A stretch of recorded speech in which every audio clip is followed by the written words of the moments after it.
로마서 1장 16절에서 17절 이 말씀을 드립니다. 제가 1년에 꼭 한 번씩 질문할 때가 있죠. 특히 그날이 작년도 수요일이었더라고요. 오늘이 무슨 날이죠? 이러니까 10월의 마지막 날이에요. 10월의 마지막 날 밤이래요. 10월의 마지막 날에 노래도 있지요. 근데 10월의 마지막 날이 무슨 날이냐? 마틴 루터가 종교개혁한 기념일이에요. 1517년, 지금으로부터 501년 전이죠. 작년이 종교의 500주년 기념이고 올해가 501년이 되는데요.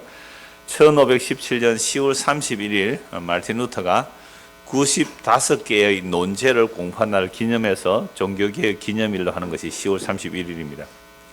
그래서 99개의 논제의 원제목은 면죄부의 능력과 효용성에 관한 토론, 면죄부의 능력과 효용성에 관한 토론을 한번 해보자 라고 이제 마틴 루터가 비트베르게 성당에 이 99개 논문을 이렇게 써붙인 거죠. 주제를. 이거 한번 토론해보자. 공개 토론해보자. 그렇게 한 것이, 물론 그 앞에도 종교개혁을 한 사람들이 많이 있어요. 잔 후스 같은 사람은 지금도 체코에 가면 그 체코 광장, 그 무슨 다리 카를 대교, 카를 다리를 건너서 돌다리로 된 거죠. 카를 대교 건너서 가면 그 큰 광장이 있는데 그 뭐 수백 년 된 시계가 있어서 유명하다고 시계 보러 많이 오는 그 광장에 보면 잔 후스 동상이 있어요. 이 사람은 그 마틴 루터보다 100년 전 사람이거든요. 잔 후스, 후스 하니까 구스가 뭐예요? 거위. 바람이 그래 비슷하게 다니까 워더플레인 거죠. 그러니까 지금 거위가 죽더라도 100년 후에는 뭐 백조가 되어 날 거다 이런 예언 비슷한 말을 했다 그래요. 존 후스가. 존 후스가 그러니까 개혁을 외치다가 로마 교황청에 의해서 이제 화형을 당해요. 화형 당할 때 이렇게 말했대. 100년 뒤에는 정말 더 큰 개혁이 일어날 거다. 그래서 약 100년 뒤에 누가 왔어요? 마틴 루터가 온 거죠. 자, 그래서 마틴 루터가 이제 개혁을 시작할 때에 그 95개조 논문을 주제를 발표하면서 이제 시작을 했지만 마틴 루터는 원래 종교개혁이 일어나기 전에 교회는 하나입니다. 종교개혁이 일어나기 전에 교회는 하나. 물론 서방교회가 동방교회가 있지만 교회는 하나였단 말이에요. 그러니까 이 마틴 루터는 그 교회의 신학교 교수였어요. 신부이기도 하고 교수이기도 했는데 이분이 늘 고민이 뭐였냐면 의롭다함에 대한 문제거든요. 하나님은 의로우신 분이기 때문에 우리가 천국 가려고 해도 의로워야 가고 또 의로운 삶을 살아야 된다. 이것 때문에 너무 고민하면서 뭐 책도 있고 영화도 나와 있지만 이 수도사들이 또는 뭐 신부들이 금욕하기 위해서 자기를 채찍을 가해요. 이 채찍을 등을 이렇게 때리면 막 살점이 떨어진다는 그런 고통을 통해서도 이제 금욕을 하려고 하는 거죠. 그러니까 이 마틴 루터도 의에 대한 것이 뭔지 몰랐어요. 신학 교수였을지라도 믿음으로 말미암는 의. 오늘 저 제목이 그래서 이신칭인데요. 믿음으로 의롭다고 하는 이게 몰라요. 그래서 하나님께서 의로운 분이고 의롭다는 것은 내가 의로워야 되는데 의롭지 않은 거예요. 아무리 살아도. 그것 때문에 갈등하고 고민하다가 어느 날 로마서 오늘 우리가 읽었던 1장 17절 말씀이 새롭게 보인 거예요. 똑같은 글자인데 전에는 안 보였는데 어느 날 보이는 경우가 많아요. 뭐 저도 그런 경험이 많아요. 똑같은 성경인데 전에는 전혀 안 보였어요. 10번, 27번 안 보이는데 어느 날 번쩍하고 보일 때가 있어요. 아, 이게 이런 뜻이었구나. 그래서 이제 마틴 루터가 사실은 가장 큰 영역이 로마서 1장 17절 복음에 하나님의 의가 나타났으니 믿음에서 믿음으로 이른다. 이 말씀이 이 종교계의 원리가 돼요. 가장 중요한 원리가 돼요. 그래서 이 종교가 일어나기까지 이제 십자가 이후에 하나님의 약속이 어떻게 진행되었는지를 좀 말씀을 드리려고 해요.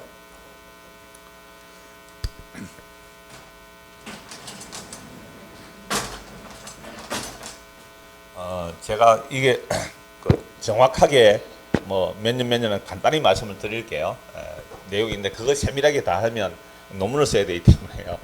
설교 시간이기도 하고 뭐 오후에는 또 강의 시간이기도 해서 간단히 말씀드릴게요. 우리는 흔히 시작과 끝이 있죠. 구약이 있고 이제 신약이 있습니다. 예수님이죠. 그러니까 이 예수 그리스도는 이미 영원하신 분이에요. 영원하신 분. 그러니까 영원하신 하나님께서 사람이 되어 오셨단 말이에요. 그러니까 이 역사 속에 지금으로부터 보면 우리가 지금 한 2018년 여기 산다고 보면요.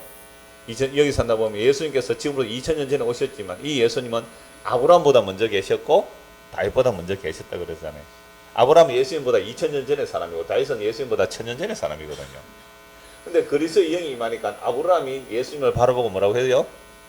예, 믿었다고 그래요. 아브라함을 믿었. 또 다윗이 그리스도의 영이 임해 성령이 임해서 예수님 뭐라고요? 주라고 고백한 거죠. 그래서 예수님은 영원하신 분이에요. 영원하신 하나님이신데 이 땅에 2000년 사람으로 오셨죠. 그래서 구약의 모든 언약들이라는 것은 그리스도의 영에 의하여 선지자들이 이렇게 예언을 해놓은 거죠. 자, 이렇게 하다가 이스라엘이 망해요. 나라가 망해서 바벨론의 포로로 잡혀가죠. 바벨론의 포로로 잡혀갔을 때에 이때 다니엘이 등장합니다. 다니엘 선지자. 다니엘 선지자가 그 느부갓네살 왕의 꿈을 해석해 주죠. 왕이 꿈을 꿨는데 잊어버렸단 말이에요. 꿈을 꿨는데 잊어버렸어요. 이 꿈을 알아맞히고 해석까지 해라. 그게 뭐 바벨론에 내놓으라 하는 박사들, 점쟁이들 아무도 그거 못하죠. 그래서 결국 이제 다니엘이 꿈을 해석해 주는 거죠. 왕이시여, 당신이 어젯밤에 꾼 꿈은 이런 겁니다. 위에는 큰 신상이 있는데 위에는 뭐예요? 금이고 밑에는 은이고 밑에는 노시고 그 밑에는 새고 그 밑에는 새와 진흙이 섞여 있습니다. 그런데 사람의 손에 의하지 않는 작은 떠인 돌 하나가 그 신상에 발을 치니까 그 신상은 태산이 되어 흩어져서 가로되어 날아가 버리고 그 조그만 떠인 돌은 어떻게 됐다고요? 거대한 나라가 됩니다. 이 나라는 무너지지 아니할 영원한 나라입니다. 맞다 내가 그 꿈 꿨다. 네가 총리가 되라. 해서 이제 다니엘이 이제 등극하고 나라를 다스리게 되는 거지. 느부갓네살 왕 시대 때 일어난 겁니다. 이거 실제로 역대 왕의 기록에 다 있는 겁니다. 사람 지낸 얘기 아닙니다. 그래서 일어나는 제국이 이제 바벨론 제국인데요. 바벨론 제국이 무너지면서 무슨 나라가 돼요? 메데 페르시아 제국이 일어나요. 메데 페르시아 합병돼서 그게 이제 페르시아 제국. 우리 에스더스 다 마쳤잖아요. 에스더스에 나오는 그 아하수에르가 그 발음 그대로 하면 크세르크세스래. 크세르크세스. 300영화에 나오는 누구예요? 나는 자비한 왕이다. 이렇게 나오는 그런 크세르크세스예요. 그러니까 이 바벨론, 그러니까 메데 페르시아 제국, 그 다음에 헬라 제국, 그 다음에 로마 제국 이렇게 연결돼요. 그러니까 다니엘이 예언한 그대로 역사가 이렇게 이루어지거든요. 그래서 발이 이제 그 노시되었다는 것은요, 발이 새고 그 새 밑에 발이 새와 진흙이 섞였다는 것은 이제 통일 로마 시대를 말해요. 원래 로마는 원론 정치였지 황제가 없었거든요. 원론 정치를 하다가 원론 정치 다음에 이제 통일 로마가 되죠. 그때에 누가 나오는 거죠? 떠인 돌이 나와야 돼요. 이 떠인 돌이 누구예요? 예수 그리스도. 그래서 예수님께서 오셔서 그 로마 시대에 한 나라를 세우시는데 뭐 서로마는 그 AD 470년 멸망하잖아요. 그래서 이 로마는 망하지만은 예수 그리스도의 나라는 2000년이 지난 오늘도 이루어지고 있거든요. 예수 믿는 사람들이 있잖아요. 2000년이 지나도. 그래서 이 복음이 땅 끝까지 전거돼서 예수님 오시면 이제 이 역사는 마감이 되는 거죠. 그래서 이 복음이 이제 진행되고 있는 거죠. 그래서 구약의 내용들도 다 누구 오시도록요? 그리스도 오시기를 내다보고 특히 다니엘은 구체적인 역사 속에서 언제 오실지를 예언했습니다. 다니엘의 예언 그대로 누가 와야 돼요? 예수님 오셔야 돼요. 예수님 오셨어요. 예수님 오셨을 때는 여기에 이제 BC 3년쯤 돼요. BC 3, 4년쯤 예수님 오셨단 말이에요. 그러니까 로마가 이 BC AD를 나눌 때 예수님을 기점으로 한 거예요. 예수님을 기점으로. 근데 날짜 계산 좀 잘 못해서 BC 한 3년쯤, 4년쯤 예수님 오신, 이 역사에서 오신 거예요. 오셔서 이제 예수님께서 십자가로 하는 약속을 다 이루시고 성령을 부어주신단 말이죠. 성령이 임하게 되면서 본격적인 신약 교회가 출발합니다. 오순절 성령이 임하죠. 부활에서 좀 크게 그릴게요. 칸을. 이제 오순절 성령이 임합니다. 자, 성령이 임했을 때에 사도들이 전하는 복음은요. 성령은 항상 그래요. 성경에서 구약에서 메시아 오신다 할 때에 메시아가 오시면 종말이에요. 구약에서는 메시아가 오시면 종말이에요. 그러니까 예수님께서 오셨을 때에 사람들은 이제 종말을 내다본 거예요. 야, 이제 그럼 유대인들의 종말 개념은 뭐겠습니까?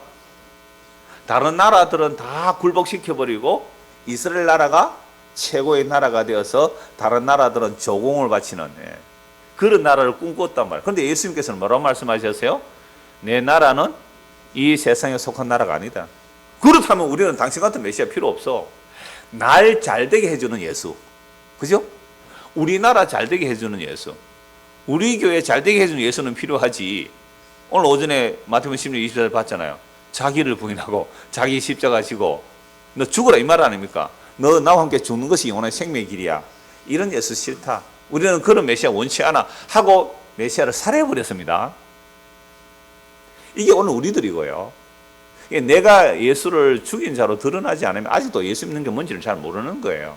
우리 마음의 욕심, 우리 마음의 정욕, 우리 마음의 탐심들이 결국 메시아를 살해하는 일들로 나타나는 거예요.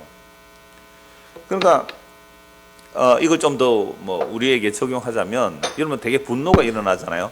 예, 분노가 일어나면 살인도 하거든요. 사소한 일도 살인하잖아요.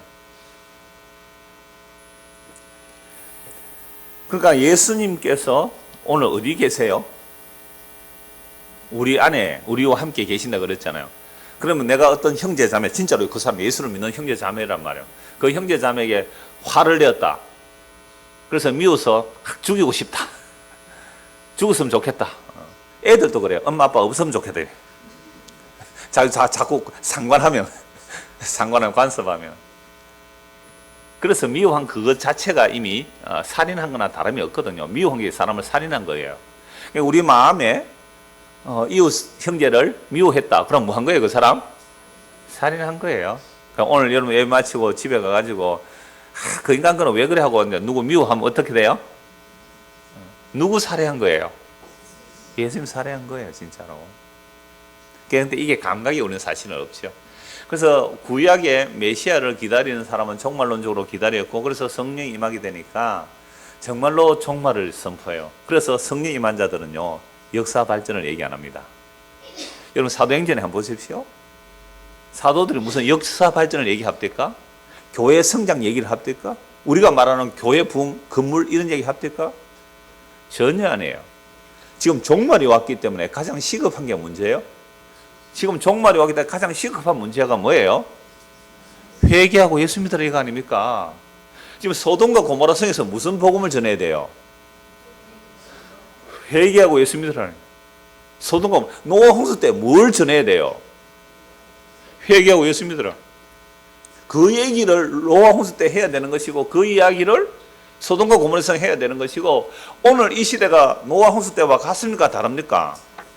예수님이 그랬었어요. 인자가 올 때 노아 홍수 때와 같다 그랬거든요. 소돔과 고모라 때와 같다 그래요. 그러면 지금 오늘 이 교회가 정말 그리스도의 영, 성령이 임했다면 성령은 종말의 영입니다. 완성의 영이기 때문에요. 그러니까 종말의 영, 성령이 진짜로 임했다면 진짜 뭘 얘기해야 돼요? 회개하고 예수님을 믿으십시오.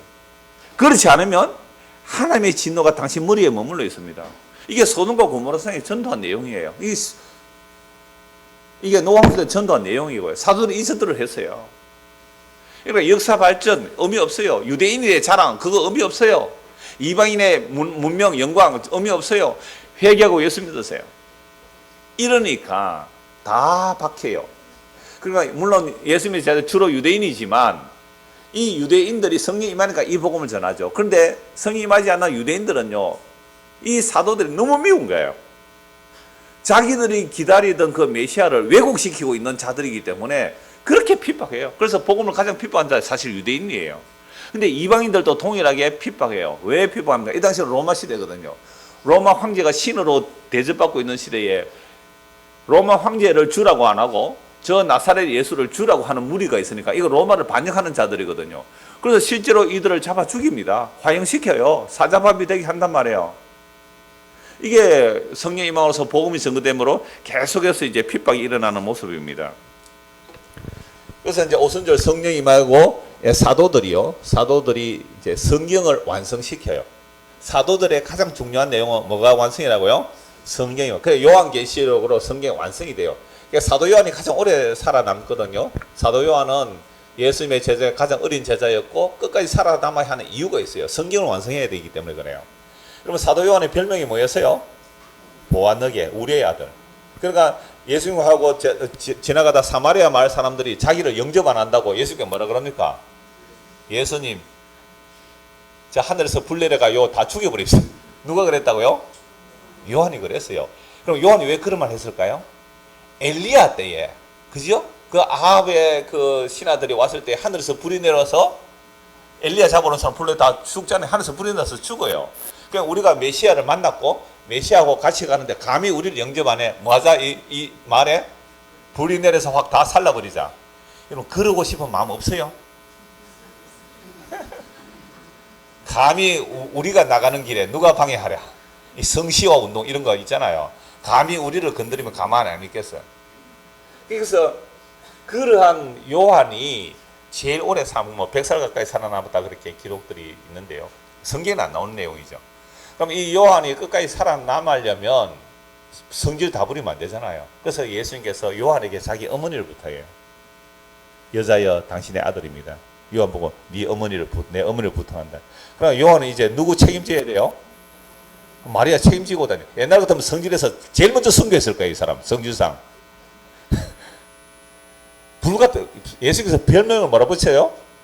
부하는게 천둥이라고 묻죠. 제일 먼저 순교할 사람인데 이제 예수께서 그 십자가 위에서 부탁하시잖아요. 그러니까 그걸 잊을 수가 없잖아요. 그러니까 요한이 마리아 모시고 다닌다고 확 나가려 하다가 아니 내가 마리아 모셔야지. 이래서 더 빨리 못 죽었다는 얘기도 있어요. 일단 그래서 요한이 결국 요한계시록까지 마감하고 이제 죽어요. 요한이 죽어요. 근데 이 불같은 사람이 요한 1, 2, 3서 보면 뭐라고 합니까? 서로 사랑하라. 서로 사랑하라. 내가 다시 말하니 서로 사랑하라. 그게 설교였대요. 그러니까 요런 자들을 뭐라 그래요? 사도라 그래요. 사도. 자, 요걸 좀 이제 확대하겠습니다. 설명을 위해서. 종교개혁까지 해야 되니까요. 자, 그래서 오순절 성령이 임했어요. 오순절 성령이 임하니까 이들이 이제 사도라 그래요. 그러니까 사도는 뭐가 완성된다고요? 성경이 완성돼요. 성경. 그래서 이 성경에 더 하거나 빼면 안 돼요. 만약에 이 성경에 뭘 더 하면 하나님께서 이 저주를 더할 것이고 빼면 생명체 빼버리겠다는 거죠. 물론 그건 요한계시록만 말하는 게 아닙니다. 성경 전체를. 그래서 사도들이 성경을 완성하고 나서는 더 이상 계시가 직접 내려오는 건 없습니다. 사도들이 성경 완성하고 나서는 우리는 성경을 통하여 예수 그리스도가 누군지 알고 믿는 것이 성경의 계시지. 만약에 지금도 하나님으로부터 직통 계시가 온다면 성경이 얼마나 두껍겠어요? 2000년 동안 기록돼야 된다는데. 그럼 초대교회부터 2000년 동안 얼마나 교회 엄청난 역사들이 많을까요?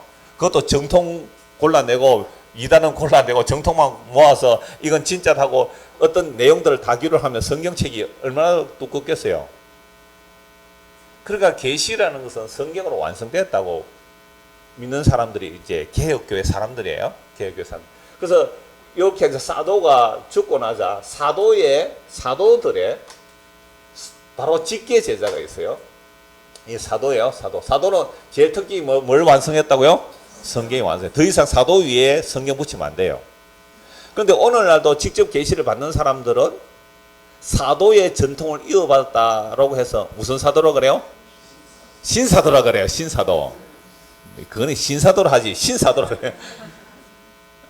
신사도는 양복만 입으면 신사라 하더라고.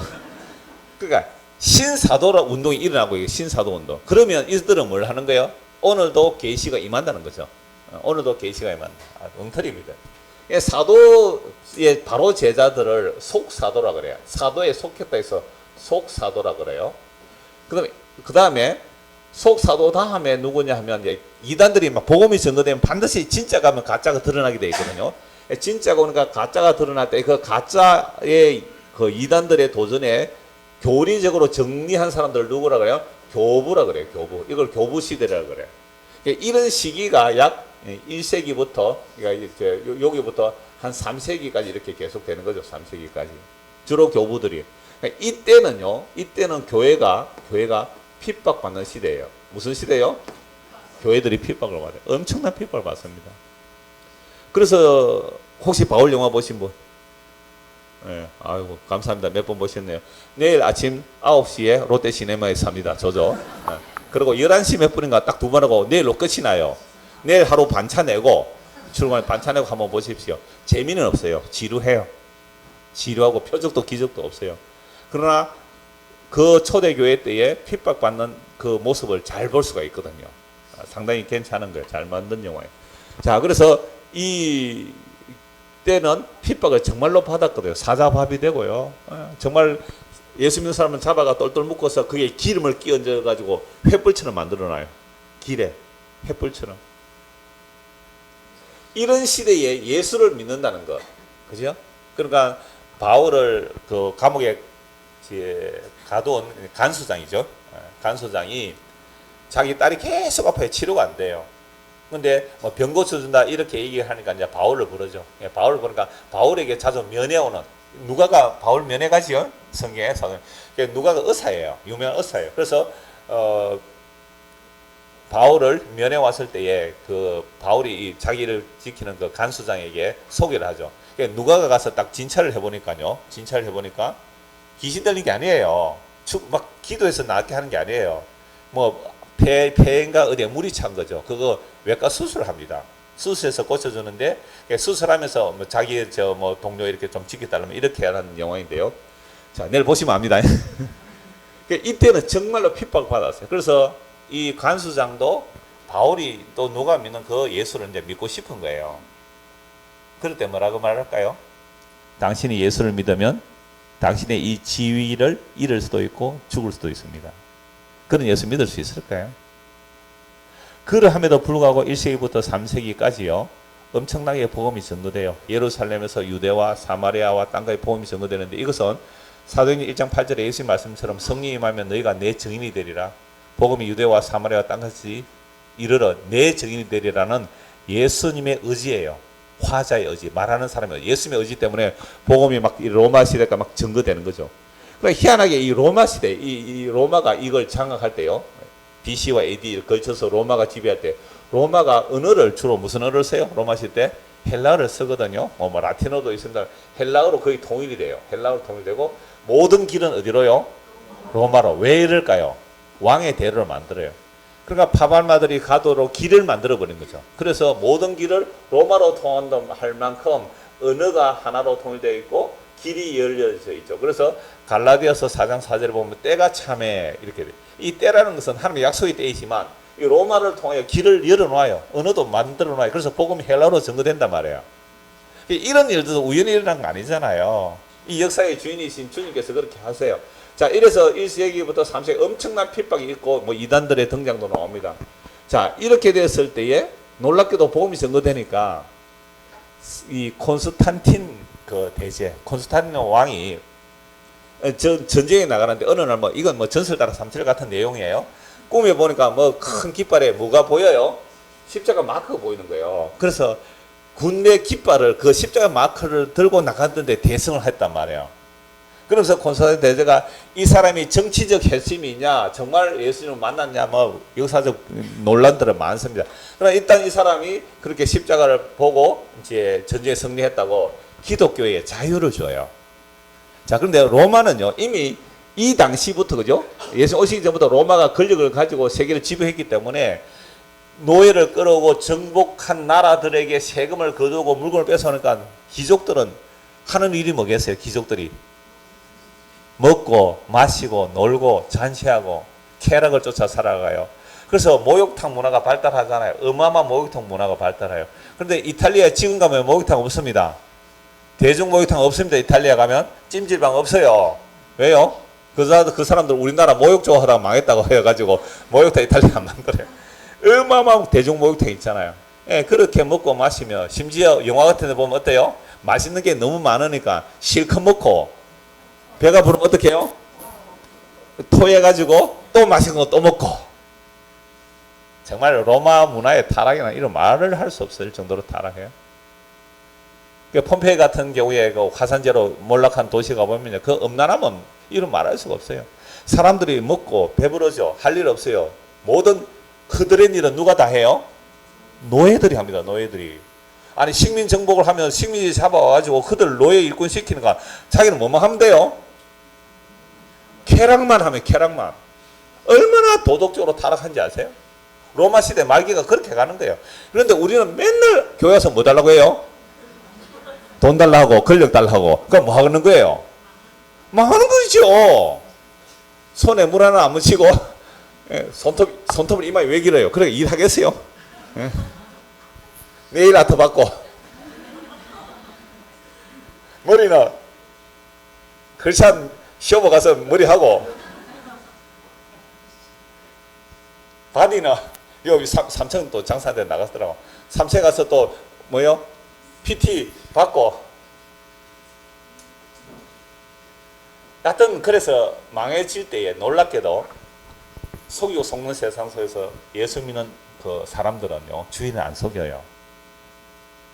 예수 믿는 노예들은 주인을 안 속여요. 정직해요. 신실해요. 성실해요. 이건 정말 놀랄 일이거든요. 여러분 노예가 주인을 섬길 때에 눈치 보고 하는 거잖아요. 그게 심리 건성이에요. 근데 유대인들은요 그 자기들의 주인을 섬기면서도 신실하게 섬겨요. 왜? 바울이 뭐라고 편지해놨어요? 너희의 상전을 죽게 하듯 하라. 너희 상전을 죽게 하듯 하라 그래요. 그러니까 주인이 딱 보면 알잖아요. 주인이 딱 보면 알아요. 여러분들도 돌아가면서 한 달씩 목사합시다. 예, 돌아가면서 한 달씩 목사하기. 설교도 좀 해보고 신방도 해보고 이렇게 알아요. 딱 보면 이 사람이 진짜로 눈속이만 하는지 성실하게 하는지. 그러니까 바울이 그랬잖아요. 뭐라고요? 너희는 주인에게 눈속이만 하지 말고 죽게 하듯 하라. 편지가 있죠. 이 당시에는 서신이 다 전달 안 돼요. 그러면 이런 문제로 고민하면 저 에베소 교회에서 편지를 바울이 보내면 읽고 그 에베소 교회에서 이제 필사를 해요. 복사해서 두고 그 편지를 어디로 또 보내요? 빌립보 교회로 보내요. 그러니까 빌립보 교회에서 그것도 읽고 또 복사해가 또 다른 사람한테 넘겨줘요. 그러니까 사물이 엄청 많겠죠. 그러니까 이런 편지를 보면서 야 우리 노예가 주인을 어떻게 해야 되지? 답이 있어요 성경에. 그러니까 이 당시에 바울의 근원은 대단해요. 바울의 근원은 대단해요. 그러니까 바울의 영화보도 나오거든요. 바울 사도가 어떻게 말했지? 노예는 이렇게 해라. 주인은 어떻게 해라. 그렇게 살고 있으니까 로마 사람들이 볼 때 유대인들은 다른 거예요. 그래서 정말 이제 예수 믿는 사람은 로마 황제가 죽이려고 했는데 죽이려고 보니까 진짜 예수 믿는 사람이잖아요. 그래서 보호해주기도 하는 겁니다. 배너 같은 영화도 그런 장면이에요. 배너 같은 영화들도. 그러니까 이렇게 어마어마하게 핍박받았지만 핍박받을수록 복음은 더 순수해요. 정말 목숨을 걸어야 예수를 믿게 되잖아요. 자, 이래서 313년에 그 밀라노 칙령, 콘스탄틴 대제가 밀라노 칙령을 통해서 기독교에 뭘 주는 거죠? 자유를 줘요. 기독교 핍박 안 해요. 좋아요, 안 좋아요? 핍박 안 하는데 좋죠.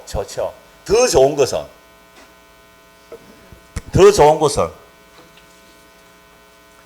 313년에 기독교를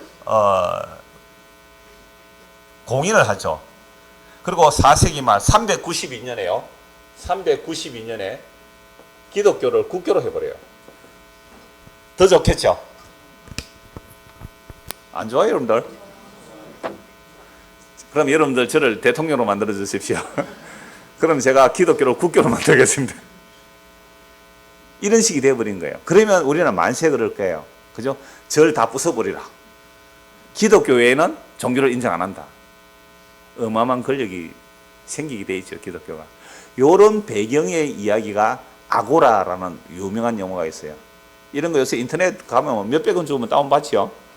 아고라는 영화 추천해요. 정말 좋아요. 영화 한번 보세요. 그때 기독교의 힘이 어떻게 황제가 기독교 수장이 되어버리잖아요. 로마의 황제가 기독교의 뭐요? 수장이 돼요. 그러니까 로마가 지배하는 나라는 누구 말이 먹혀드는 거예요? 기독교인의 말이 먹혀들잖아요. 그러니까 비기독교인은 그들을 대항을 못해요. 그게 뭐 학문이든지 자기들의 종교이든지. 그러니까 로마가 지배하는 나라는 전부 다 껍데기는 뭘 붙여야 돼요? 십자가를 붙여야 돼요. 기독교화 되어버린 거죠. 이게 좋은 것이 결코 아니라 이 말입니다. 전에 김해에 그 온 세상 교회라고 그 장신대인가 그 밑에 산에다가 땅을 얻어가지고 예배당 잘 지었거든요. 그 이제 뭐 어려워서 이제 교회를 다른 데로 넘겼는데 그 교회 지을 때에 사람들이 그랬대요. 야, 어떻게 저렇게 산에 교회당을 지을 수 있느냐라고 하니까 그 당시에 이명박 맞죠? 이명박 대통령 때 우리나라 기독교가 익하더래요.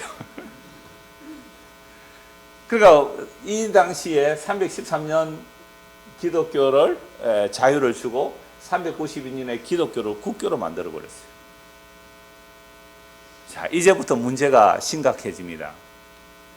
기독교라는 이름으로 가는 나라는 자기들의 속은 샤머니즘이지만 껍데기는 뭐로 붙여요? 기독교로 붙이는 거죠. 그래서 온갖 종교가 혼합이 되고 짬뽕이 되는 것이 이 중세 시대 기독교가 되는 거예요. 그래서 국교가 되고 나니까 뭐 온갖 민속 신앙들도 이 십자가에 다 들어오게 되는 거죠. 그래서 이 교회 역사를 보면요, 초대 교회로부터 사도들, 사도까지는 표적이 나타납니다. 사도까지는 표적이 나타나고 기적이 나타나요. 그런데 바울도 보십시오. 처음에 표적과 기적이 나타나요. 가면 갈수록 표적과 기적 얘기 안 해요. 가면 갈수록 자기 병도 못 고치잖아요. 그래서 죽어가거든요. 사도다음에 아까 뭐라 그랬어요? 무슨 시대? 속사도라고 그랬죠. 속사도 시대부터는 표적과 기적이 없어요. 그래서 4세기까지 표적과 기적이 교회 역사 속에 없어요. 그러면 속사도들은요, 심지어 이렇게 말해요. 사도들하고 우리하고는 신분상의 차이는 아니에요, 물론. 사도들과 우리는 사도들의 발바닥도 못 따라간다라고 얘기를 해요, 속사도들이. 왜요? 자기들은 사도가 아니라는 거예요. 사도들의 말을 전하는 제자일 뿐이다, 이렇게 나옵니다. 그 다음에 속사도다 하면 누구라 그랬어요? 교부들. 그러니까 이들은 교부 시대는요, 핍박을 받거든요. 그러니까 이런 때에는요, 표적과 기적이 없어요, 교회 역사 속에서. 이걸 정말로 제대로 연구한 교수님이 계세요, 외국인 교수님. 그분이 오순절 운동 비판이라는 개혁주의 신행협회에서 나온 책이 있는 이 책은 절판돼서 지금 없어요. 그거 보면 이거 너무 잘 나와요. 그러니까 초대교회 때부터 핍박받을 때부터 4세기까지는 교회 안에 기적과 표적이 없어요. 근데 392년부터 그러니까 중세죠. 1517년에 종교개혁을 하니까 이 무려 약 1000년 기간 동안 이 표적과 기적이 서서히 등장하는 거예요. 4세기부터 등장하더니만 중세시대는 온 표적과 기적이 가득해요. 교회 역사 속에. 자, 이거 뭘 얘기할까요? 기독교가 국교가 되어서 힘을 가지고 나라를 정복하니까 그 나라도 껍데기는 기독교라고 하지만 안에는 뭐가 들어있어요? 온갖 우상숭배 미신이 가득해요. 그걸 기독교라고 말을 해온 거예요. 그래서 가톨릭에서는요, 가톨릭은 지금도 온갖 여러분, 가톨릭 안에는요, 은사주의 있습니다. 은사주의 있어요. 그 다음에 가톨릭 안에는요, 귀신 쫓아내는 구마사제가 있어요. 귀신 쫓아내는 구마사제. 그게 금은 사제. 옛날에 영화 나왔잖아요. 송강호 나온 영화. 테마사 하는 그 일을, 그건 2000년 교회 역사 속에 그러니까 우리 지금요, 이 장로교가 좀 교회가 잘 안 됐다 이럴 때요, 이상하게 드레스 띄었어? 가보신 분? 손 안 들어도 됩니다. 하여튼 그런 훈련들이 중세 교회에서 다 해본 이야기들이에요. 다 해본 얘기. 종교로 하시는 거 다 해보는 거예요. 그래서 이때에 온갖 스물숭배가 나와요. 그래서 나무 쪼가리 하나 가지고 십자가를 만들어요. 요 나무는 예수님께서 십자가에 못 박힐 때 준 그 나무다. 요거 효과 있다. 그럼도 벼락 맞은 대추나무로 가지고 도장 파면 그 재수 좋은 도장이 된다고요. 이런 이야기들이 어디에 들어와요? 기독교 안에 다 들어와요. 그래서 나무 십자가인데 어떤 십자가가 더 효과 있겠어요? 예수님께서 나무에 피 흘려 돌아가신 그 나무가 효과 있어요. 그러니까 그걸 가지고 묵주를 만들어요. 십자가 만들고 또 성상을 만들고. 그래서 중세교회 그거 다 모으면요, 대형 배를 만들 만큼 많대요. 이거 뭐예요? 이미 장사한 거예요. 이걸 서물숭배라 그래요. 온갖 형상물이 다 나오는 거죠. 왜 그래요? 기독교가 뭐가 되어버렸어요? 핍박받는 종교가 굴림하고 핍박하는 종교가 되어보니까 그 권력에 껍데기만 십자가 걸어놓고 그 안에는 온갖 우상숭배 다 하고 있는 거예요. 이게 중세 천년이죠. 타락 안 할 수가 없죠. 그래서 제가 또 이런 그림을 한 번씩 그리잖아요. 이건 우리나라 사람이 지은 책인데, 그 한국 교회 그 종교 사상이라는 거 보면요, 우리나라의 원시 종교는 샤머니즘입니다. 샤머니즘. 그죠? 우리 무당 포닥거리는 샤머니즘 아니에요. 샤머니즘에 가득 차 있는 거예요. 근데 이 샤머니즘은요, 부족 국가에는 통하지만, 국가가 되면 이거 통치 체제가 안 돼요. 너무 미신이기 때문에. 그래서 고동 종교가 들어오는 겁니다. 그래서 고동 종교가 들어온 게 뭐가 들어와요? 불교가 들어와요. 불교 들어올 때 우리나라 핍박 많았습니다. 2차돈 순교 얘기 들어봤잖아요. 불교가 들어올 때 굉장히 핍박. 그런데 불교가 들어오기는 들어왔는데 껍데기는 불교인데 자, 껍데기는 불교가 들어왔어요. 고동 종교가 들어왔잖아요. 불경이 있잖아요. 그죠? 불경이 있잖아요. 사실은 경전이 없잖아요. 그래서 껍데기는 불교인데 안에는 뭐가 가득해요? 샤머니즘이 가득해요. 그래서 절에 가면요, 12지신상 있고 뭐 온갖 뭐 그 빌고 비는 모든 이야기들은 전부 샤머니즘적 불교예요. 불교는 원래 비는 게 없습니다. 불교는 깨닫는 종교예요. 네가 부처다 깨달으면 되잖아요. 그래서 제가 내원산 내려갔다 오면서 제가 반야신기 한번 외웠잖아요. 자, 근데 이 불교가 샤머니즘과 짬뽕이 되니까 타락할 수밖에 없어요. 원래 불교는 정말로 자기를 부인하는 종교거든요. 철저하게 자기를 부인해요. 그래서 자기를 부인해서 열반에 이르러야 하는 자력 구원이 불교거든요. 그러니까 불교는 빚면 안 돼요. 그래서 스님을 중을 만나면 중을 죽이고 부처를 만나면 부처를 죽이라고 얘기했다고요. 유명한 스님이 그렇게 말했어요. 그 이름 아세요? 유명한 스님? 무슨 기억이 잘 안 납니다. 하여튼 유명한 스님이 그 얘기를 했어요. 왜 네가 부처인데 무슨 부처를 믿느냐고. 네가 부처인데 무슨 부처를 믿냐. 앞에 네가 부처가 나오면 그 부처는 헛상이니까 그 부처를 죽여버려야 너가 열반한다. 자력권이잖아요. 근데 이렇게 불교가 우리나라에 이제 소성불교, 대성불교 이렇게 나오게 되는데요.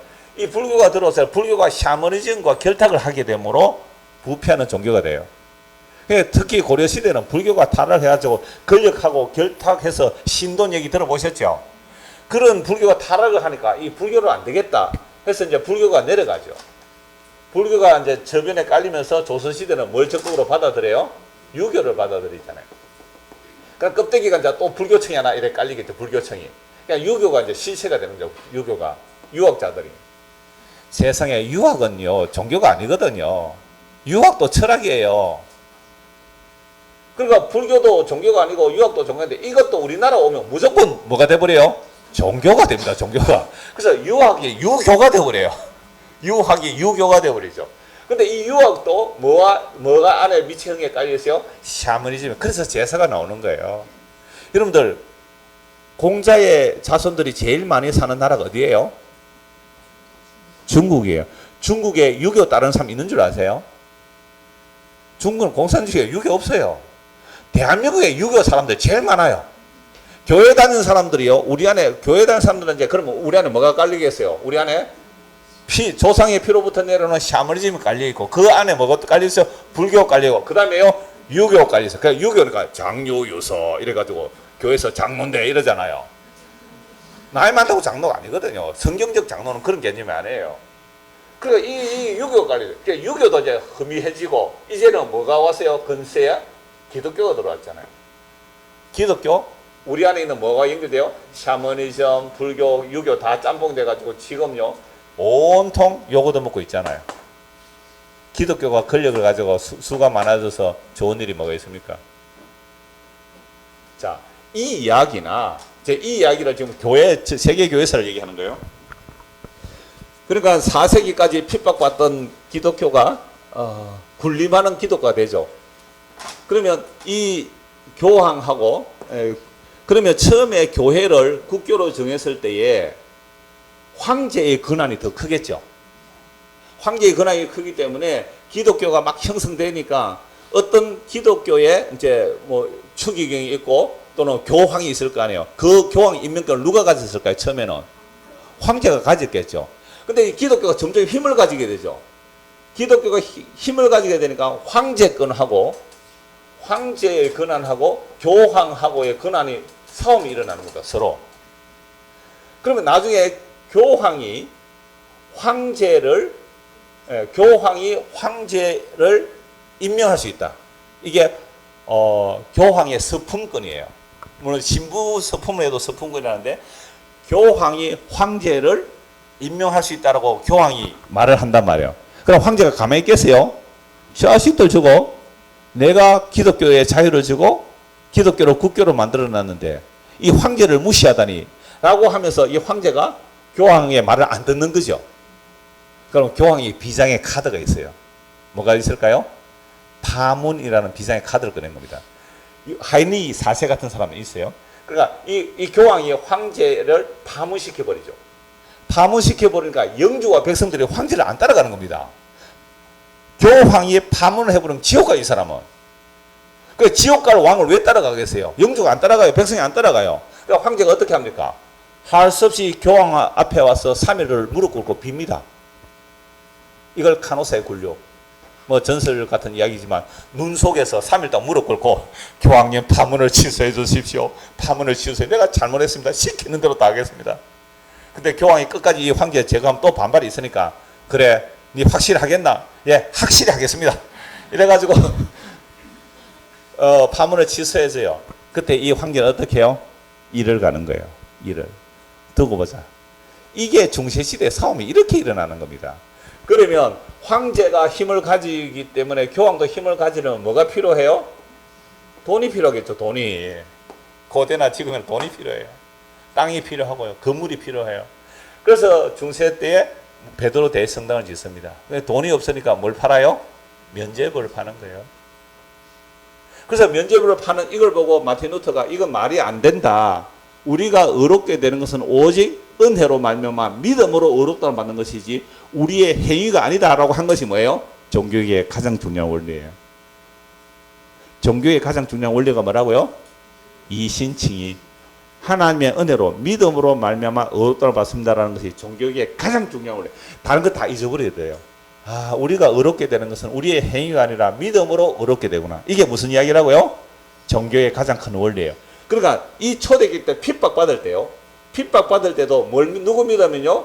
예수 믿으면. 십자가에서 예수를 믿으면 죄사함을 받고 영원한 생명을 얻습니다. 복음이 전해졌잖아요. 그죠? 이 복음이 교회가 타락하면서 사라진 거예요.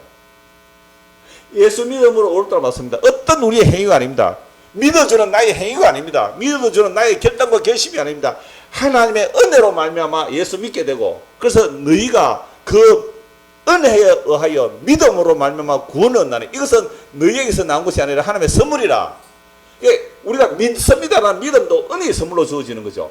이렇게 복음 전했을 때는 유대인들에게도 핍박받아요. 왜요? 유대인들은 행위가 부인되니까.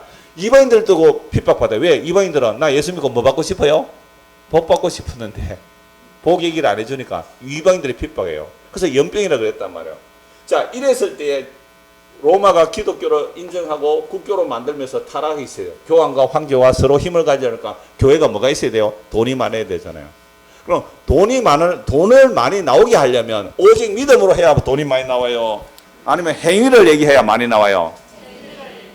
또 그런 말 할 때가 많거든요. 행위가 없는 믿음은 죽은 믿음이라고. 야고보서 또 나오잖아요. 이 싸움이죠. 아주 간략해요. 종교가 일어난 배경 이렇게 설명하면. 그러면 오늘 종교개혁을 하고 나서 501년이 지난 대한민국의 개혁교회는 종교개혁이 일어난 겁니까? 안 일어난 겁니까? 지금 중세교회 모습이죠. 오직 은혜, 오직 믿음. 이 얘기가 안 해요. 물론 한 번씩은 해요. 가끔씩은. 그런데 그 얘기만 못하는 거죠. 그리고 예수 믿는 것이 끝이 아니고 그 이후에 뭐 온갖 행위를 덧붙이려고 하는 이유가 뭘까요? 힘을 가지려고 하는 겁니다. 중세교회 타락 이유는 딱 한 가지예요. 힘 가지려고 하기 때문에 그래요. 힘을 가지려면 오직 은혜 얘기하면 안 돼요. 오직 은혜 얘기하면 진짜 은혜 받은 사람만 뭐 봉사에 참석할 거 아니에요. 그런데 행위를 얘기하면 은혜 받지 않은 사람도 얼마든지 행위에 참석할 수 있어요. 은혜 없이. 그러니까 외형적인 힘을 가질 수가 있죠. 이게 교회 타락입니다.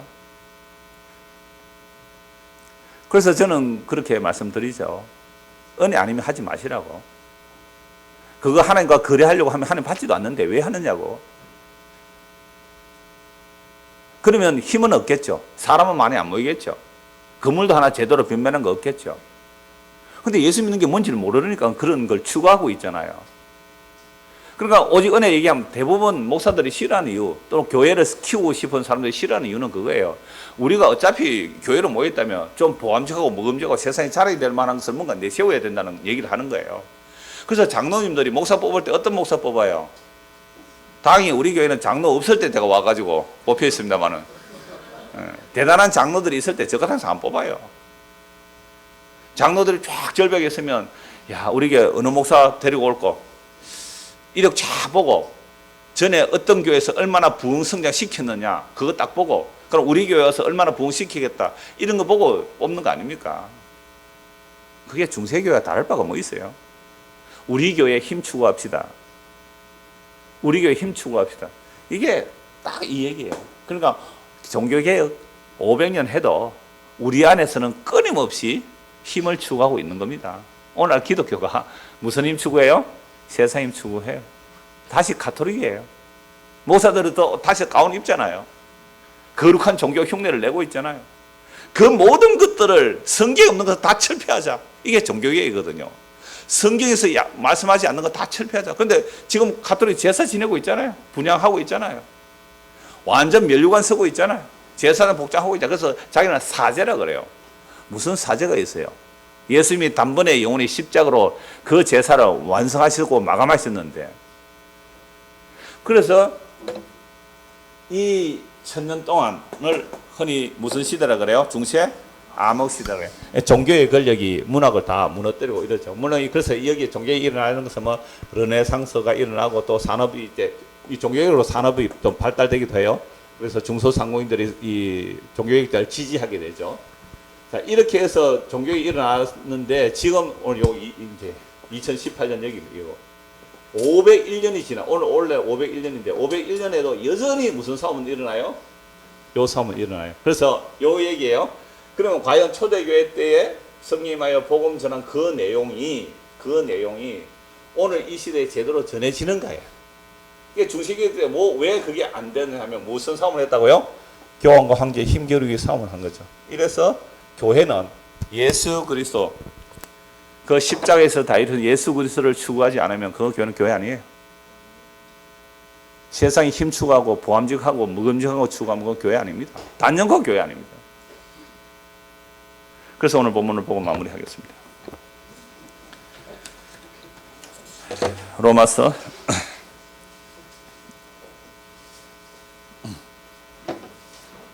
1장 17절 복음에는 하나님의 의가 나타나서 믿음으로 믿음에 이르게 하나니 기록된 바 오직 의인은 믿음으로 말미암아 살리라. 이걸 마틴 루터가 신학 교수로 가르칠 때 말씀을 못 깨달았어요. 그래서 내가 의를 이루기 위해서 정말 애를 써도 의가 안 만들어지는 거죠. 어느 날 번쩍 눈이 뜨인 거예요. 아, 의라는 것은 내가 만들어내는 것이 아니라 뭐라고요? 은혜로 인하여 믿음으로 주어지는 것이는 알고 나서 완전히 성경을 다르게 보기 시작한 거죠. 의에 대한 개념이에요. 믿음으로 울음을 받든다. 이걸 알고 나니까 지금 중세교회가 하고 있는 모든 짓이 뭐예요? 이게 전부 다 이 마귀 짓이죠. 마귀 짓. 중세교회 하고 있는 짓이 엉터리라는 걸 알고 있죠. 그래서 95개 조항을 건 거예요. 95개 조항에 요약하면 한 8가지가 되는데요. 이 인터넷 검색에 다 나와요. 요새 이런 거 얼마나 잘 만들어 놨는지. 제가 읽어만 드릴게요. 1조에서 4조까지가 속죄에 대한 규정. 진짜 속죄가 교황이 할 수 있느냐? 내가 헌금했다고 그게 과연 속죄가 되는가? 면죄부가 효과 있는가? 이런 얘기죠. 두 번째, 교황의 사죄글의 한계. 그 5조에서 7조. 교황이 과연 파문하고 또 사죄할 수 있는가? 우리가 신부에게 가서 뭐예요? 고해성사하면 죄 용서 받잖아요. 그게 가능한가? 3번, 교회법이 부과한 속죄에 대해 언급하면서 연옥과 영혼에 대한 구원 문제를 지어 연옥 과연 타당하냐? 연옥. 연옥에 있는 영혼들이 내가 헌금함으로 그들이 점점 올라가서 천국 간다는 말이 되느냐? 이런 문제. 네 번째, 면죄와 참여 그리고 사죄 문제. 30조에서 40조, 41조에 52조는 면죄부의 구입과 면죄 시행의 남용. 막 면죄부만 팔면 장사 잘 되겠죠? 그러면 정말 부모를 사랑한다면 부모가 예수 안 믿고 죽었어요. 지옥 가 있다고 생각해 보세요. 그러면 돈만 많이 내면 그 부모도 어디에 간다고요? 천국 보내는 사람 돈 내겠어요? 안 내겠어요? 예, 낸다가 안 캔 사람 저 불효자식이. 효도가 우리는 얼마나 가요? 그럼 막 돈 막 내가지고. 이게 가능하냐는 얘기죠. 6번, 면죄 설교와 복음 설교의 가치 비교. 면죄 설교냐, 복음 설교냐. 교리의 보화가 뭐냐. 면죄부 판매 설교의 과정 등 53조에서 80조. 81조에서 91조는 면죄부 남녀에 따른 평신도의 산발적 질문과 면죄 시행에 대한 공박. 그다음 91에서 95조는 루터의 십자가 신학에 입각한 그리스도교인의 진정한 생활 응고. 그러면 예수 믿고 나서 어떻게 살아야 되느냐?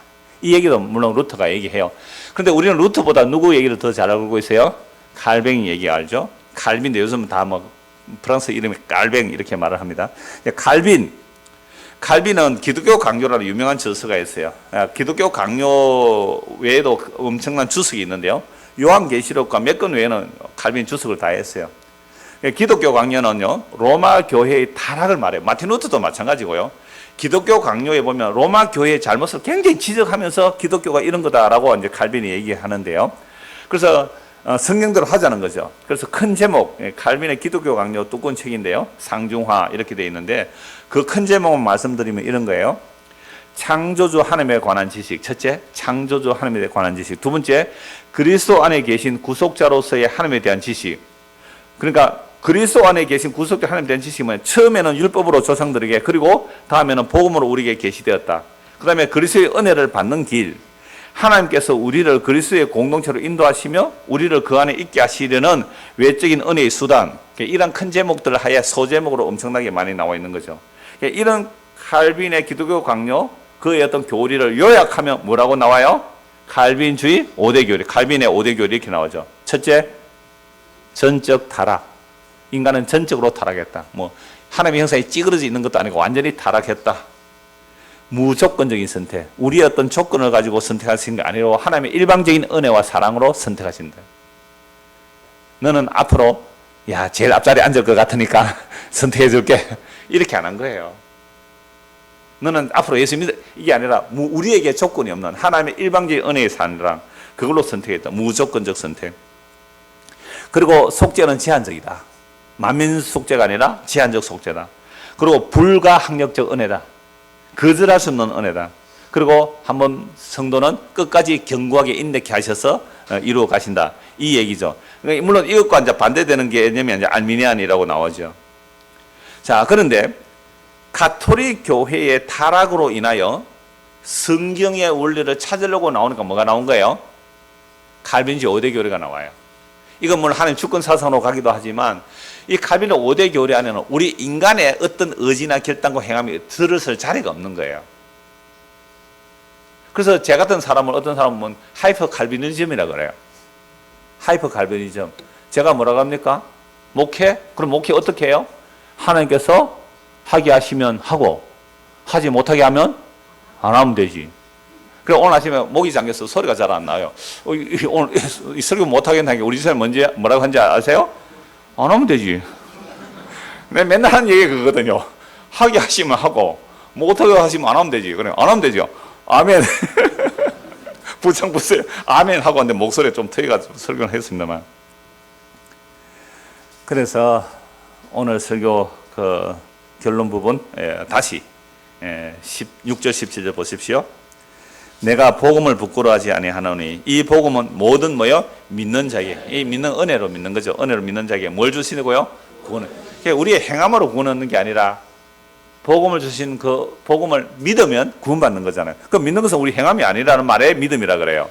그 믿음은 구원을 주신 하나님의 능력이 됩니다. 먼저는 누구에게요? 유대인 그리고 헬라인에게다. 같이 또 17 읽읍시다. 복음에는 하나님의 의가 나타나서 믿음으로 믿음에 이르게 하나니 기록된 바 오직 의인은 믿음으로 말미암아 살리는 것과 같으니라. 믿음에서 믿음으로입니다. 믿음에서, 너무 중요한 말씀이에요. 믿음에서 뭐라고요? 믿음이랍니다. 자, 믿음은 아까 마틴 루터 이신칭이라는 개념을 얘기했지만 마틴 루터가 정말 고민했거든. 의에 대한 문제로 때문에 의가 뭐냐는 거죠. 하나님 의로우신 분인데 의에 대한 고민을 하다가 이 의라는 것은 뭐로 오는 거죠? 믿음으로 온다는 거죠. 믿음으로. 이 장세기 15장 6절에 아브라함이 하나님을 믿음에 그의 믿음을 의로 여겼다. 아브라함이 뭘 믿었어요? 시 주겠다는 약속이죠. 아브라함이 시 주겠다는 거. 이 시는 갈라디아서 3장 16절에 보면 누구예요? 그리스도예요. 그러니까 아브라함이 그리스도를 준다는 그 약속 믿고 의롭다를 받는 거예요. 아브라함 행함 아니에요. 이 믿음도 하나님께서 훈련시켜서 나온 믿음이에요. 그래서 아브라함의 믿음을 의롭다 받는다. 그러면 오늘 우리가 아브라함의 복을 받는다는 것은 우리도 동일하게 예수를 믿음으로 의롭다를 받는다. 우리의 행위가 아니라는 거죠. 그래서 이 복음에 하나님의 의가 나타나서 믿음으로 믿음에 이른다. 그러니까 이 의, 성경에 나오는 이 믿음으로 의에 된다는 것은 믿음에서 뭐요? 믿음으로 오는 거죠. 이것은 믿음에서 어디로 나가면 안 돼요? 행위로 나가도 안 되고 행위에서 뭐로 나가로? 믿음 이런 얘기가 아니에요. 믿음에서 믿음이라는 거예요. 은혜에서 은혜로. 은혜에서 은혜로. 이게 하나님 나라의 속성이에요. 하나님 나라의 특징이에요. 그래서 이 말이 바울 사도가 한 말인데 그래서 오직 의인을 뭐라고요? 믿음으로 말미암아 살리라. 믿음으로 사는 거죠. 믿음으로. 이게 어느에 나오는 성경이에요? 기억 각주 밑에 뭐라고 되어 있습니까? 하박국서 되어 있거든요. 하박국 2장 4절. 하박국 선지자가 이렇게 하나님께 항의해요. 하나님, 하나님이 살아계신다면 이 시편 73편과 같은 고백이기도 해요. 하나님이 살아계시면 어떻게 악인이 형통하고 의인이 고난받는데 하나님이 가만히 계십니까? 하나님 이러니까 율법이 해이해지지 않습니까? 율법이 해이해진다. 이게 무슨 말이에요? 율법 제대로 안 지킵니다. 왜? 악을 행하면 하나님이 제각제가 벌을 주야 정신을 바짝 차리고 주일 한번 빼먹으면 어떻게 해야 돼요? 뭐 다리 몽둥이 한번 부러지든지 뭐 사고 나면 아이고 내 주일 빼먹고 근데 주일 빼먹으니까 사고 납니까 안 납니까? 안 나요. 그러니까 간이 크죠? 여하튼 그러니까 하박국 선지자가 그러니까 교회 주일날 보니까 와야 될 사람이 안 와. 하나님 보세요. 하나님 보세요. 안식일도 안 지키고 저 놀러 간 저 사람들은 안식일 11조도 안 하고 놀러 간 저 사람들은 장사하면 장사가 더 잘 되고 나라는 커지는데 나는 하나님 앞에 경건하게 살려고 안식일 지키고 11조 다 하는데 나는 왜 이렇게 고난만 당합니까? 종일을 왜 재난만 당합니까? 하나님이 살아있는 거 맞아요? 이럴 바에야 내 하나님 말로 믿어요 내가. 이게 시편 73편 하박국서 나오는 내용이 이게 신정론이거든요. 신의 정의가 뭐냐는 거예요. 아니 악인은 벌 주고 의인은 형통하고 복박해야 되는 거 맞지 않습니까? 근데 어떻게 악인이 형통하고 의인은 고난받는데 하나님 가만히 있습니까? 하나님 맞아요? 한 말해보이소. 하박국 정말 그렇게 해요. 한 말해보세요. 항의한다니까 대들어요. 망대에 딱 서서 딱 배라고 있는 거죠. 한 말해봐라고 지금. 하박국서 2장 한번 보십시다.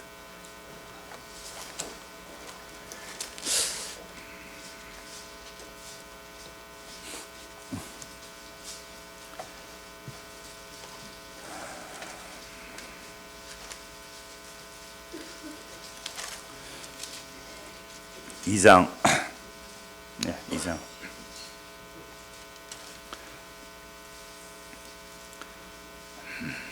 13절 한번 보세요. 1장 13절. 주께서는 눈이 정결하심으로 악을 참아보지 못하시며 패액을 참아보지 못하시며 어찌하여 거짓된 자들을 방관하시며 악인이 자기보다 의로운 사람을 삼키는데도 잠잠합니까? 그죠? 악인이 자기보다 의로운 사람을 하나님 가만히 있습니까? 주께서 어찌하여 사람을 바다에 고기 같게 하시며 다스리는 자 없는 벌레 같게 하십니까? 하고 막 대드는 거예요. 한 말해보세요. 2장 1절. 내가 내 파수하는 곳에 서며 성루에 서리라. 그가 내게 무엇이라 말씀하시는지 기다리고 바라보며 나의 질문에 대해 어떻게 대답하시는지 보리라 하였더니 여호와께서 내게 대답하여 이르시되 너는 이 묵시를 기록하여 판에 명백히 새기되 달려가면서도 읽을 수 있게 하라. 이 묵시는 정한 때가 있나니 하나님의 약속은 정한 때가 있다는 거예요. 그 종말이 속히 이르겠고 결코 거짓되지 아니라 비록 더딜지라도 기다리라. 지체되지 않고 반드시 하리라. 세상은 하나님 살아계신 게 보여요 안 보여요? 안 보입니다. 안 보여요. 그래서 히브리서 말씀 종종 찾아봤잖아요. 만물이 그리스도의 발 앞에 복종했다고 하는데 묵시에서 하나님 말씀. 그런데 그러면 세상이 예수의 발 앞에 다 복종해야 되는데 복종한 게 안 보여요. 트럼프가 복종했습니까? 시진핑이 복종했습니까? 문재인이 복종했습니까? 김정은이가 복종했습니까? 예수의 발 앞에 복종 안 해요. 그리고 세상에는 예수의 발에 복종이 안 보이지만 묵시는 예수의 발에 복종시켰다고 말씀하고 있거든요. 그렇다면 우리는 하나님의 약속을 따라 예수의 발 앞에 복종된 것으로 믿는 것을 뭐라고요? 믿음이라 그래요. 그래서 저는 세상을 볼 때 그렇게 봐요. 아이고 저렇게 잘났다고 까불다가 나중에 예수님의 발에 밟히면 어찌 되겠노? 지금 회개해야 되는데 지금. 나중에 밟히면 그건 심판뿐이에요. 지금 발 앞에 무릎 꿇지 않으면 나중 예수님 재림할 때 무릎 꿇으면 그건 지옥 가는 무릎 꿇음이에요. 그래서 성도는요 지금 예수님의 무릎 꿇고 주님 오시는 그날에 할렐루야하고 영접하고 맞아 드리는 거예요. 근데 지금 우리가 왕이 되어 있고 예수의 무릎에 안 꿇으면 주님 오시는 그날이 무슨 날이 돼요? 심판의 날이 되는 거예요. 그래서 하나님은 느긋합니다. 하박국이 답답해. 우리가 답답하고. 하나님은 느긋하다는 건 뭐라고요? 그래, 네 답답하나? 묵시는 이미 확정되어 있으니까 네가 더디게 보여도 참고 믿음으로 살아라. 답 끝. 이게 오늘 성도에게 주어지는 답이에요. 세상에 하나님 보여요? 살아계신 게 뭐예요? 나는 그래도 예수 믿는다고 안 먹고 안 먹고 입을 안 가고 교회도 갖다 바치고 일요일날 단풍놀이도 안 가고 여기 와가지고 지금 찬송하고 있는데 세상에 맨날 일요일 놀러 가고 교회도 안 오고 하는 사람이 잘 먹고 잘 살아요. 하나님 살아계신 거 맞아요 진짜로? 하나님 하나도 안 답답하다니까요. 3절 보십시오. 묵시는 정한 때가 있나니 그 종말이 속히 이르겠고 결코 거짓되지 아니라 비록 더딜지라도 기다리라 지체되지 않고 반드시 응하리라. 보라 그의 마음은 교만하여 그 속에서 정직하지 못하나 보세요. 그 마음이 정직하지 못한 자들이 있죠. 그러나 의인은 어떻게 해요? 그의 믿음으로 말미암아.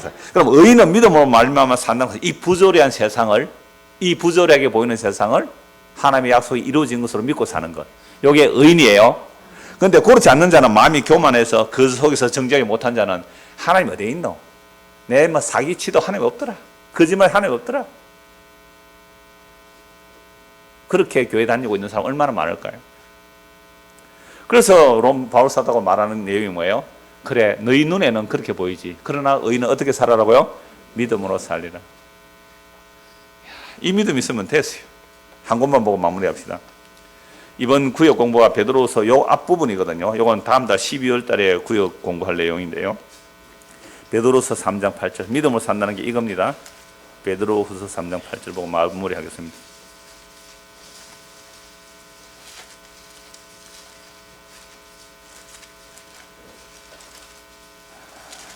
8절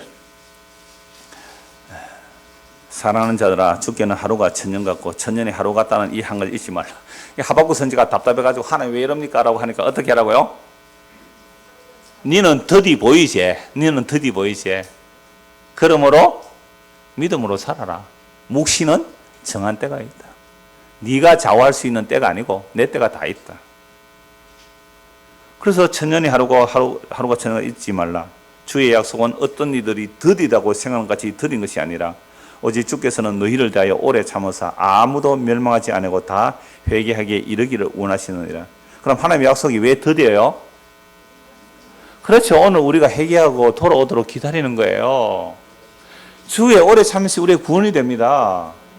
예수님 알고 믿지 않으면 그건 심판이라고 회개했잖아요. 그래서 오래 참고 이성성 오늘 저와 여러분들이 예수님의 발 앞에 만물이 무릎 꿇은 것이 보여야 돼요. 이 믿음의 눈으로 보는 거죠. 성경에서 기록된 것이 세상은 이미 예수의 발 앞에 심판받았구나. 그게 묵시의 완성때거든요. 그런데 주님께서 이 역사에서 그걸 팍 안 나타내시고 이렇게 오래 참으시는 이유는 오늘 저와 여러분을 향하여 회개하고 예수 믿으라고. 이 종말에 그러니까 초대교회 때 복음이 그대로 전해져야 돼요. 회개하고 예수 믿으십시오. 교회 성장 그 관심 가지지 마세요. 사람 많이 모으는 거 허상이에요. 그런데 마음 뺏기지 마세요. 진짜 두세 사람이 모여도 예수 그리스도의 십자가 그 완성된 그 복음의 내용으로 기뻐하고 감사하면 그게 천국을 맛보는 거 아닙니까? 그러면 되는 거죠. 그래서 주님께서 오래 참으신 구원이 되는 거죠. 10절. 그러나 주의 날이 어떻게 온다고요? 도둑같이 오리네. 그 날에는 하늘이 큰 소리로 떠나고 물질이 뜨거운 불에 풀어지고 땅과 그 중에 있는 모든 일이 드러나리로다. 이 모든 것이 이렇게 풀어지리니 너희가 어떠한 사람이 되어야 마땅하냐. 이건 말 안 해도 알잖아요. 이제 어떠한 사람 믿음으로 사는 사람 어떤 삶을 사느냐. 거룩한 행실과 경건함으로 하나님의 날이 임하기를 바라보고 간절히 사모하라. 그 날에 하늘이 불에 타서 풀어지고 물질이 뜨거운 불에 녹아지려니와 13절 같이 읽읍시다. 우리는 그의 약속대로 의가 있는 곳인 새하늘과 새 땅을 바라보도다. 주님 오시는 그날까지 이 역사 속에 주님의 영광이 드러나지 않아요. 근데 우리는 자꾸만 가짜 영광을 만들어 놓고 그걸 주님의 영광이라고 착각해요. 아니에요. 주님께서는 하늘 아래, 해 아래, 땅 위에서 일어나는 그런 일들, 하늘에서 영광 돌릴 게 아무것도 없어요. 해 아래, 이 땅 위에서 일어나는 모든 헛된 것들 뿐이에요. 유일하게 새 것은 예수님께서 십자가로 다 이루었다는 겁니다. 그 십자가 안에 있는 자들 하나님 보실 때 새로운 자들이에요. 그래서 누구든지 그래서 예수 안에 있으면 새로운 피조물이라. 이전 것은 지나갔으니 보라 새 것이다. 정말 우리가 회개하고 예수를 믿으면 정말 우리가 새 사람이 돼요. 이 새 사람은 이 땅이 이 하늘이 불에 타 사라지고 이 땅이 불에 녹아지는 것을 알아요. 그렇기 때문에 새로운 피조물들은 뭘 기대합니까? 우리는 그의 약속대로 의가 있는 곳인 새 하늘과 새 땅을 바라보며 사는 사람들. 이들이 오직 믿음으로 의롭다움을 받은 사람들의 삶이에요. 그러니까 이런 사람들은 믿음으로 받았기 때문에 자기 행위를 더 보탤 일이 없단 말이에요. 자기 행위 보태봐서 불타올 거 아닙니까? 이 믿음으로 살아가는 저와 여러분 되기를 소원합니다. 기도하겠습니다. 하나님 아버지, 중세교회가 타락한 것은 종말적인 복음, 회개하고 예수 믿는 복음에서 떠나서 부함직한 종교적 힘을 가지고 했을 때에 타락했습니다. 종교개혁 현지 501년이 지났지만 오늘도 교회는 다른 모습이 아니라 중세교회 모습과 거의 같습니다. 그러므로 이런 말씀을 통하여 우리의 삶의 자리가 어딘지 보게 하시고 정말 내가 옛 하늘과 옛 땅 위에서 불에 태워져 사라질 것 붙드는지 생명이신 예수 그리스도를 바라보는지 말씀을 통해 점검하게 하시고 정말 회개하고 예수 믿음으로 새로운 피조물이 되어 새 하늘과 새 땅을 사모하며 살아가는 성도가 되도록 은혜를 베풀어 주시옵소서. 예수 그리스도 이름 받들어 기도드리옵나이다. 아멘. 우리 찬송 한장 하고